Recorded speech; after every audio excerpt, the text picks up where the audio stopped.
আমি আজকে রোজা রেখেছি কী খেয়ে?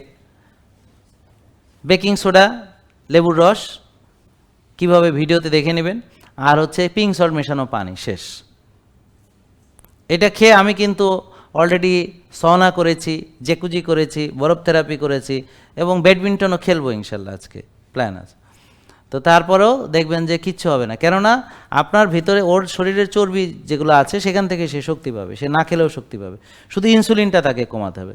তো এই জন্যে পরীক্ষা করে দেখে তারপর দেখেন, এই যে এই ডিশটা দেখে আপনাদের পছন্দ হচ্ছে, তো এখানে যখন সে ফ্যাট অ্যাডাপ্টেশন হয়ে যাবে, তারপর তার ওজন কমবে, হোমায়ের কমে যাবে, তখন আমরা তাকে এই যে ওই যে একটু ব্ল্যাক রাইস দিব ওইখানে, তারপর পুরো প্লেটে সবজি থাকবে, মাশরুম থাকবে, ডিম বা মাছ থাকবে বা মাংস থাকবে, অল্প একটু মানে ব্ল্যাক রাইস থাকবে বা একটু কেনুয়া ফ্রাইড রাইস থাকবে, তার প্লেটটা হবে এরকম।